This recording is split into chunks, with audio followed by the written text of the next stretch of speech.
Bora para a nossa conversa. Esse tema aqui, dessa segunda parte, eu vou falar sobre os caminhos da esquerda. E esse tema eu escolhi a partir da sugestão do Felipe, que está lá no nosso servidor no Discord, está bem ativo, tem levantado vários debates. Eu acho que ele está aqui no chat também, né? A gente tem conversado muito sobre os caminhos da esquerda brasileira, os motivos da derrota, os motivos aí desse cenário de baixa, esse fortalecimento da direita que aconteceu na última eleição. E foi até bom que veio a calhar, né, esse tema da discussão do fim da escala 6x1, toda a repercussão que isso tem ganhado nessa semana e ajudou a levantar esse debate que eu queria fazer. E aí eu acabo dando para casar as duas coisas, né? Hoje eu vou focar em um aspecto mais geral dos caminhos da esquerda e amanhã, o vídeo que vai sair amanhã às 5 horas, eu vou focar bem mais detalhadamente nessa questão do fim da escala 6x1. Eu já indiquei alguns elementos aqui, já venho comentando, já venho indicando alguns pontos nos meus vídeos, né? E eu vou repassar rapidamente aqui esses elementos do enfraquecimento da esquerda, do enfraquecimento dessas expressões que hoje a gente entende, né, que a gente conhece por esquerda, tudo mais, né? O principal fator, né, que a gente tem que entender, né, que a gente reconhece, né, como esquerda, do que está acontecendo, é que essa turma que deveria ser representante dos trabalhadores, na prática ela abandonou o trabalhador. A verdade é essa, né? Desde os anos 80, anos 90, a social-democracia ela abandonou essa defesa do trabalhador, passou a guinar para uma posição bem centrista de regulação do sistema, de administrar depois ali da onda conservadora que a gente chamou de neoliberal, que eu acabei de falar, inclusive, na nossa primeira parte, né? A esquerda radical viu a União Soviética colapsar, ficou totalmente perdida. E aqui entram, né, alguns exemplos de como que ela ficou perdida, né? Por exemplo, alguns setores trotskistas eles comemoraram o fim da União Soviética, o que permitiria uma reorganização da classe trabalhadora fora da burocracia estatal e tudo. E tem setores que defendem isso até hoje, inclusive, né? Alguns outros setores, né, que eu chamo de stalinistas, colocaram o ponto de virada na morte do Stalin e na ascensão do Khrushchev ao poder, que ali foi o início do fim, né? E aí um exemplo disso é esse texto aqui do Ludo Martens, né? Um belga, né, do Partido dos Trabalhadores da Bélgica, se eu não me engano, né? E ele tem um livro que chama Khrushchev Mentiu, que é um livro relativamente famoso em alguns meios, e olha só o que ele escreve em 1997, ainda na esteira do fim da União Soviética, né? Ele coloca aqui, ó, nos anos 60, Mao Zedong e Enver Hoxha foram os que compreenderam melhor os perigos do revisionismo. Ho Chi Minh, Kim Il-sung, Che Guevara e outras lideranças comunistas fizeram importantes contribuições à luta contra o revisionismo. À luz da degeneração da União Soviética, aí que ele está chamando de degeneração, todo esse processo depois do Khrushchev, é necessário reavalizar a obra do camarada Mao Zedong, liderando a Revolução Nacional e Democrática e a transformando em Revolução Socialista em grande país do terceiro mundo. Fez uma contribuição de importância global. Mao Zedong resistiu ao revisionismo de Khrushchev e posteriormente ao de Brezhnev, fez a primeira tentativa da história de trazer as massas para a luta contra as tendências de degeneração no interior do partido. Assim, gente, esse pessoal, inclusive, eles têm uma fixação nessa questão do revisionismo, assim, que eu acho muito forte, assim, inclusive eu acho que isso é uma raiz de um certo dogmatismo muito forte que atrapalha muito, inclusive, parcelas da esquerda, né? E aí, só para comentar aqui um parêntese, né, que é o seguinte, ele está citando aqui o Enver Hoxha e tal, a Albânia dançou, acabou, não tem mais socialismo lá, o governo do socialismo dito real, né, lá. Cuba está respirando por aparelhos, está numa situação complicada. A luta do mal contra o revisionismo não deu em nada, dado que os revisionistas depois assumiram o comando do Partido Comunista Chinês, inclusive o Deng Xiaoping ele foi vítima da Revolução Cultural, né, na época da Revolução Cultural. E aí mais, né, esse processo de reformas e essa dinâmica complexa aí da experiência da China que fez eles saltarem economicamente. Até essa época aí do fim da era do, vamos dizer assim, da era do mal, né? Até essa época aí a China era muito pobre. O PIB per capita da China era de $300 em 1980. E aí isso é uma questão a ser pensada, né? Inclusive no processo chinês, eu já falei isso aqui no canal algumas vezes, naquele vídeo que eu estava respondendo ao Jones, né? Economicamente o sucesso da China veio em termos de crescimento, né? Que aí tem um outro debate aqui que eu não vou entrar, né? Esse sucesso veio depois das reformas de uma certa abertura econômica, de uma certa introdução de dinâmica de mercado e tudo mais. Então, assim, eu não entro nesse papo de liberdade econômica, mas é fato que as reformas alavancaram o PIB chinês, né? O Vietnã é um outro país que se reformou, né, a partir das famosas reformas Doi Moi, reformas semelhantes às da China, né, e está voando em termos econômicos e, inclusive, em termos de crescimento, eles estão melhores que a China, né? Então, assim, vocês podem perceber que há esse debate, há essa questão colocada por aqui, né? Você tem uma dinâmica social-democrata rendida ao neoliberalismo, uma esquerda radical sem rumo, e você tem esse casamento aí, né? E ao mesmo tempo você tem a emergência de um identitarismo difuso que acha que dividir a luta política em 1000 identidades é o caminho para fazer essa luta, digamos, progressista, né? E isso virou escada para o oportunismo político às custas de uma força política mais ampla, né? E o resultado desse processo em vários países é uma derrota muito forte da esquerda. E aqui no Brasil não foi diferente, como a gente viu na eleição municipal, com a esquerda numa situação bastante complicada.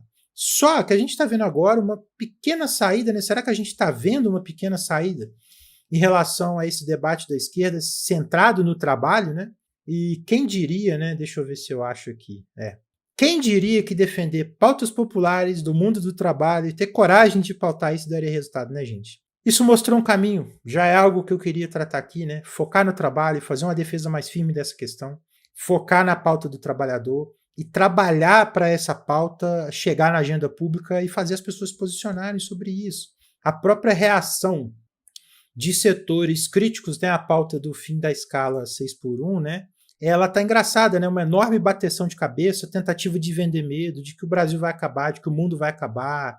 Então, assim, eu acho que já tem alguns elementos aqui para abrir a discussão dos caminhos da esquerda, especialmente porque até esse debate que eu coloquei no início, né, que teve lá no Discord, foi justamente sobre qual caminho seguir, o que deve buscar, o que deve ser feito em relação a isso, né?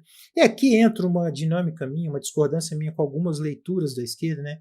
Que é o seguinte: o que deve ser feito, quais caminhos devem ser buscados, quais grupos devem ser buscados, né? A esquerda, na minha opinião, ou que se chama de esquerda, ou que se reconhece como esquerda, porque eu acho que esse termo também já está tão desgastado que eu não sei nem se ele está fazendo sentido mais, né? Ela não tem que se preocupar em ficar disputando a base ludista, gente. Tem que abandonar isso. E melhor, ela não... o que acontece aqui? Ela não tem que transformar essa disputa na base lulista no centro da ação política, no centro dessa ação política, dessa proposta alternativa à esquerda, seja uma proposta moderada, seja uma proposta mais radical, né? Ela não deve gastar esforço para tentar disputar setores organizados em volta do lulismo. E o que eu estou falando aqui? Eu estou falando de movimentos sociais que orbitam o lulismo, né? Eu considero o caso perdido mesmo, assim, entrar diretamente nessa disputa dessa forma. Até porque, vamos tentar argumentar por quê, né? Existe uma expectativa de rompimento de certas bases, de certos setores com o lulismo que ela nunca se concretiza. O PT ele tem uma máquina de comunicação muito bem azeitada para aliviar para o Lula e para o PT na hora que dá problema. Então eu vou lembrar aqui uma coisa que aconteceu comigo lá em 2015, né? Em 2015 a Dilma já chegou dando um cavalo de pau na economia, botou o cara lá do Bradesco, o Joaquim Levy, acelerou o ajuste, meteu o chicote. E, cara, o discurso dessa turma, né? Eu lia muito o blog do Rovai na época, na revista Fórum, era assim, não, que a Dilma agora vai ser o governo, vai ser direita na economia e esquerda no social, né? E aí ele ficava martelando isso, aí falava do Freixo ser ministro e tal. E assim, eu ficava olhando aqui, pô, não é possível, ele não tá vendo o que tá acontecendo? E aí ficava nisso, então eles têm esses mecanismos, a gente tá vendo isso agora, inclusive, tem gente defendendo que a questão do fim da escala 6x1 é pauta para desviar o assunto, é pauta para emparedar o governo, para fazer outro junho de 2013, para derrubar o governo, que é golpe, tudo para esses caras é golpe, cara. E aí tem uma outra coisa, né? E aí já tem isso, né? Golpe e tudo mais. E aí uma outra coisa que é a seguinte, quem ousa fazer disputa política para disputar a base desse pessoal e ameaça a hegemonia dessa galera, apanha e apanha muito pesado, né? Como a gente já viu em carnavais passados, né? O Jones é um crítico à esquerda do PT hoje, se você for olhar, né? Nessa tentativa de criar um campo de esquerda radical, independente, né? E se ele chegar a ameaçar essa construção, chegar a ameaçar a hegemonia do PT, ele vai apanhar pra caramba. Essa turma vai apanhar pra caramba. Vai apanhar mais do que tá apanhando, né? Porque já tem uma parcela aí do petismo meio biruleibe das ideias aí que tá nessa vibe aí de ataque pesado, né? E por isso que eu tenho por mim que é muita perda de energia tentar fazer essa disputa, né? Pega o caso aí de uma grande organização que é a UNE, né? A UNE ela é comandada pelo PCdoB desde que o Brasil se redemocratizou. O movimento estudantil no Brasil ele se retraiu, cara. Ele recua toda vez que o PT entra no governo. E aí ele se desmoraliza, porque ele não é capaz de fazer uma crítica enquanto a população está criticando. Os sindicatos estão enfraquecidos. O Brasil ele já tem um percentual baixo de população sindicalizada. E o que tem de sindicato está enfraquecido porque uma boa parte está cooptada. E aí é o mesmo problema da Uni, né? Os grandes sindicatos na mão do governo, a CUT totalmente imersa nesse processo de burocratização. E aí, assim, eu acho que não há, eu acho que não tem que ter um foco nessa disputa, né? E qual que é a saída, então, o que deve ser feito? Para mim, a primeira coisa é a seguinte, ter pauta popular, ter uma linguagem clara, direta, sem rodeio, ter capacidade de lidar com a divergência sem sair taxando todo mundo de burro, de fascista ou algo do tipo, né? E aí, falando em pauta popular, que é uma outra pauta que pode se tornar muito popular e que pode ser debatido com muita força na sociedade, a pauta de teto de juros para limitar o poder dos bancos de escorchar o brasileiro, né? Essa pauta que foi defendida pelo Ciro na última campanha da lei anti-ganância, né? Ela acabou sendo soterrada por essa questão da polarização. Como que funcionaria essa pauta? Você contrai uma dívida, você pega um crédito pessoal, você delimitaria, né, onde colocaria isso, e você tem uma dívida, e a partir do momento que você pagar a sua dívida e que dobrar isso no teu pagamento, essa dívida está quitada. Então, você vai ter uma espécie de limitação dos juros, né, para alguns tipos de crédito, né? Isso poderia valer, né, a proposta original do Ciro valeria para cartão de crédito, cheque especial e crédito pessoal. E aí você pode estar olhando assim, nossa, que absurdo, vamos controlar, isso é um crime. Sabe onde isso foi feito? Foi feito no Reino Unido. E foi algum partido de esquerda radical que fez? Não, foram os conservadores, foram um partido de direita. Tem algumas outras pautas que a esquerda poderia adotar, poderia entrar, né? E eu diria mais, né? Ela poderia, inclusive, até entrar num debate sério sobre reforma da Previdência que preserva direitos e direciona recursos para investimento. Mas isso eu vou ampliar numa outra hora, até porque eu estou lendo um material aqui que tem uma proposta muito interessante em relação a isso, né? E aqui eu já estabeleci, então, que tem que debater em termos de pautas, né?